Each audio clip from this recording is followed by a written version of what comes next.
नमस्कार, अस्सलाम वालेकुम, सत श्री अकाल, जय झूलेलाल। मैं हूं जी प्रेम मटलानी और आप देख रहे हैं हालात हाजरा का प्रोग्राम। हकीकत ये है, प्रोग्राम के शुरू में मैं आप सबसे ये दरख्वास्त करता चलूं कि जिस किसी साहब या साहिबा ने अब तक हमारे इस चैनल को सब्सक्राइब नहीं किया, अज़राए करम इसको जल्द से जल्द सब्सक्राइब करें, प्रोग्राम को लाइक करें, शेयर करें और घंटी का बटन ज़रूर दबाएं। नाज़रीन, आज हम आपसे एक बहुत दुख भरी दास्तान बयान करने जा रहे हैं। 2 रोज़ पहले 2 मुसलमान दहशतगर्दों ने हिंदुस्तान के शहर उदयपुर में एक दर्जी की दुकान पे आके उसका कत्ल कर दिया दिन दहाड़े। अभी उन्होंने एक हफ्ता पहले ऐसा एक वीडियो भी अपलोड किया था जिसमें उन्होंने ये धमकी दी थी कि हम तुम्हें माफ़ नहीं करेंगे, तुम्हें कत्ल करेंगे। बकौल उनके उस दर्जी जिसका नाम कन्हैयालाल था, उसका कसूर ये है कि उसने बीजेपी की जो नुमाइंदा थी नूपुर शर्मा, जिसे अभी सस्पेंड कर दिया गया है, उसकी सपोर्ट में स्टेटस रखा था व्हाट्सएप पे।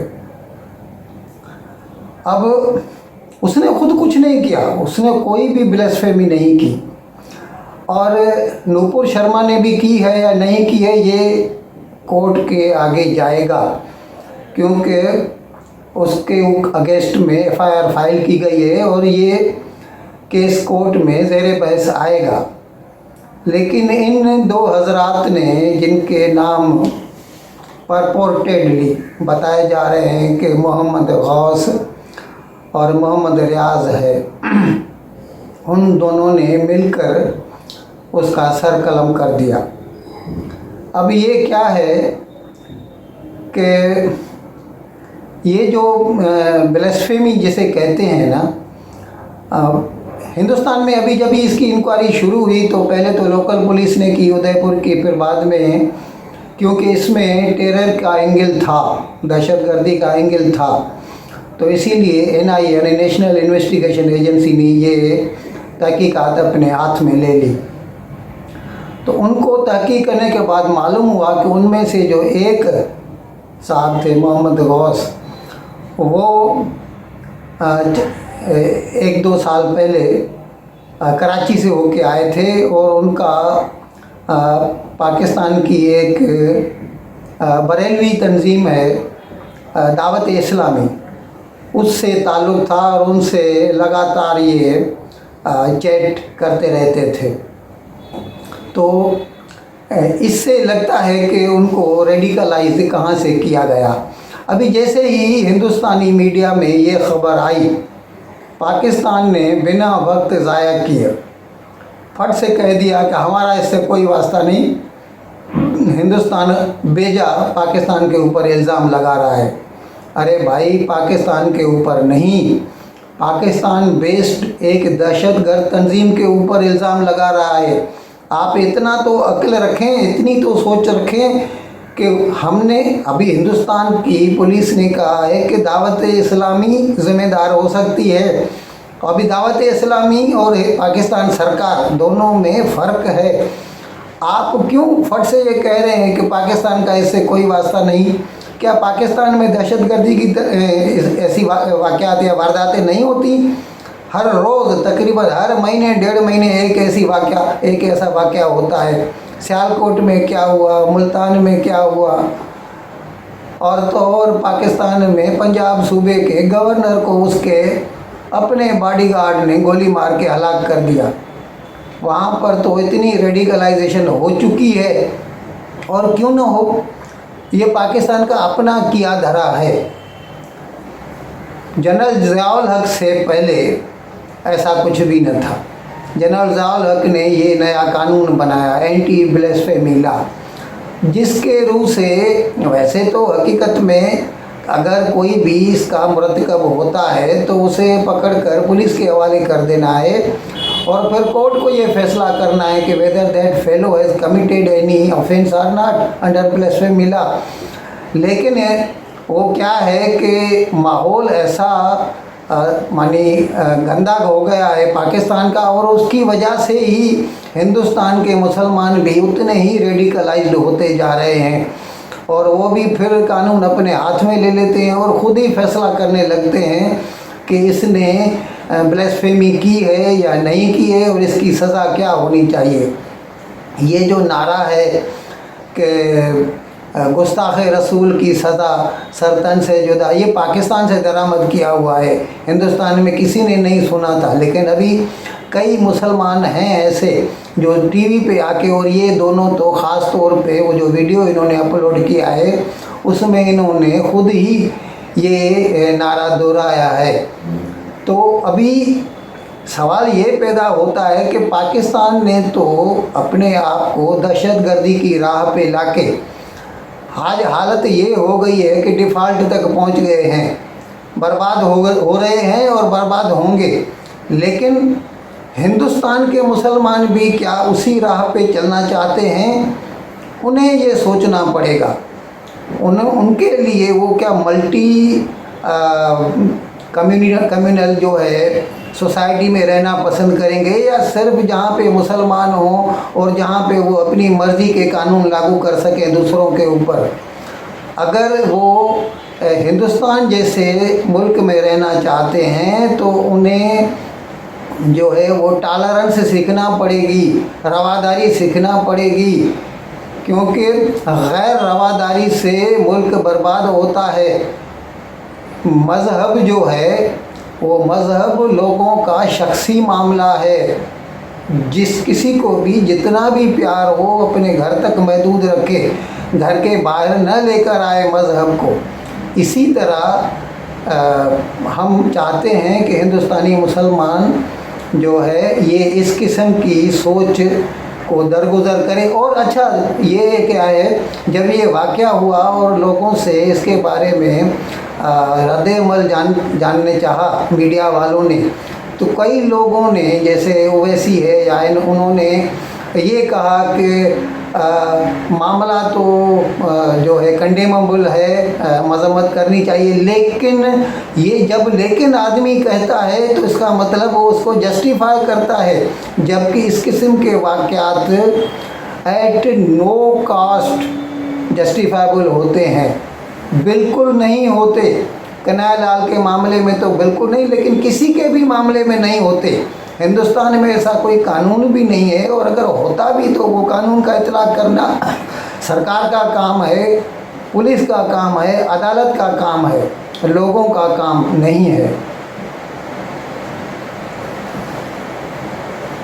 लाहौर हाई कोर्ट ने कल वो जो 25 मेंबरान को डिसीट कर दिया गया था, तो उसके बारे में फिर वो पीटीआई ने दरख्वास्त फाइल की थी, रिट फाइल की थी लाहौर हाई कोर्ट में कि हमजा शहबाज जो है वो हक खो चुका है, यानी his government has turn into minority after deserting of those 25 MPs। तो इसीलिए उसका जो इलेक्शन है जो 16 अप्रैल को हुआ था उसे कलअदम करार दे दिया जाए। लेकिन कल जो लाहौर हाई कोर्ट ने फैसला किया है उसमें उसने जो इलेक्शन हो चुका है उसको कलअदम करार नहीं दिया, लेकिन क्योंकि उसमें बकौल लाहौर हाई कोर्ट के फैसले के जो उसकी रिक्वायरमेंट थी वो पूरी जो है ऑब्ज़र्व नहीं की गई, इसीलिए इस इलेक्शन को एक मर्तबा फिर से करवाया जाए।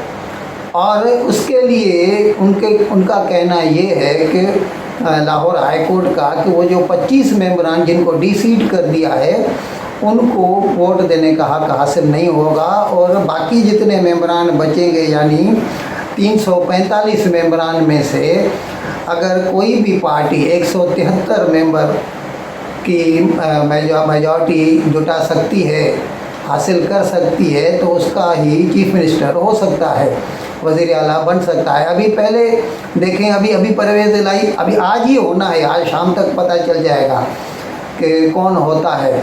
अगर हमजा शहबाज जीत जाता है तो वो ही will continue as chief minister, और अगर हार जाता है तो फिर जो भी होगा।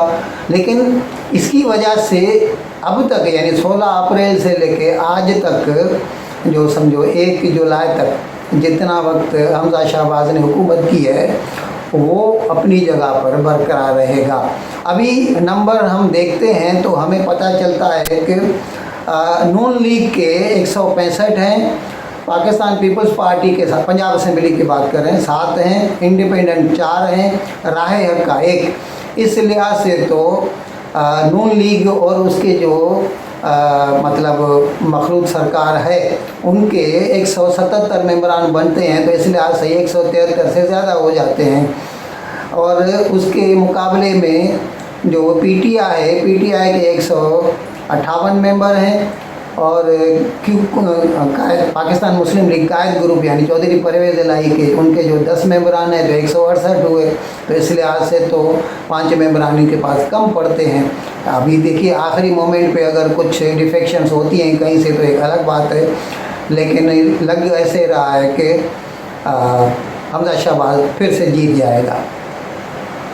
जब से ये रूस ने यूक्रेन पे हमला किया 24 फरवरी 2022, उसके बाद से तेल के भाव में आग लग गई है। जो $80 फ़ी बैरल चल रहा था आजकल $125 फ़ी बैरल हो गया है, और उसकी वजह से हम तो गरीब ममालिक हैं हिंदुस्तान पाकिस्तान, लेकिन जो अमीर ममालिक हैं यानी यूरोप, जर्मनी, फ्रांस वगैरह, उनके भी जान के लाले पड़े हुए हैं, क्योंकि हर चीज़ यानी एनर्जी की जो कीमतें हैं जिसमें तेल भी आ गया, खाम क्रूड ऑयल भी आ गया, कोयला भी आ गया और नेचुरल गैस भी आ गई, तो ये सारी चीज़ें जो है ना उनके भाव आसमान को छू रहे हैं।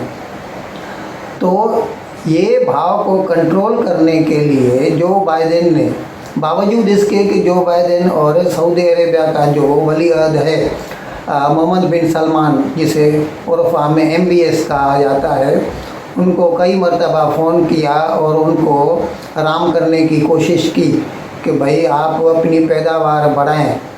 और वो ये भी कहा उनको कि अभी क्या है 2016 से, ये पहले ओपेक कहता था ऑयल प्रोड्यूसिंग एक्सपोर्टिंग कंट्रीज़, तो उनके बाद फिर जब ये रूस ने भी तेल निकालना शुरू किया, वेनेजुएला ने भी निकाला, तो ये इनको भी फिर शामिल किया गया इस ग्रुप में, तो इसीलिए अभी उसको ओपेक प्लस कहा जाता है। तो अभी जो बाइडेन ने मोहम्मद बिन सलमान को ये कहा कि रूस को आप इस पंचायत से या इस ग्रुप से निकाल दीजिए, जबकि मोहम्मद बिन सलमान इस राय के हक़ में नहीं है। लेकिन वो इस बात को समझ सकता है कि क्योंकि तेल के भाव बढ़ गए हैं बहुत, तो वो इस बात पे राज़ी हो गया है कि तेल की पैदावार बढ़ाएंगे वो। लेकिन अभी मोहम्मद बिन सलमान को ये भी सोचना चाहिए कि भले ही वो अपनी तरफ से सोचता है कि हम तो कमा रहे हैं, भले भाव बढ़ जाएं, लेकिन उधर रूस जो है ना वो दिन रात अपने कुएं में से तेल निकाल रहा है और डिस्काउंट पे बेच रहा है हिंदुस्तान को, चीन को और दूसरे ममालिक को। तो इस तरह से तो उल्टा ओपेक का अपना ही नुकसान हो रहा है। तो ये ओपेक को खुद सोचना चाहिए, यानी मोहम्मद बिन सलमान जैसे जो सुल्तान हैं उनको सोचना चाहिए कि उनके अपने मुफाद में क्या है। उनका मुफाद अमेरिका के मुफाद से मुलाका है, रूस से नहीं मिलता। इन अल्फाज के साथ मैं आज का प्रोग्राम ख़त्म करने की आपसे इजाज़त चाहूँगा, लेकिन विदाई लेने से पहले आप सबसे मेरी ये दरख्वास्त है कि जिस किसी साहब या साहिबा ने अब तक हमारे इस चैनल को सब्सक्राइब नहीं किया, अज़राए करम इसको जल्द से जल्द सब्सक्राइब करें, प्रोग्राम को लाइक करें, शेयर करें और घंटी का बटन दबाना न भूलें। बहुत बहुत शुक्रिया। खुदा हाफिज़।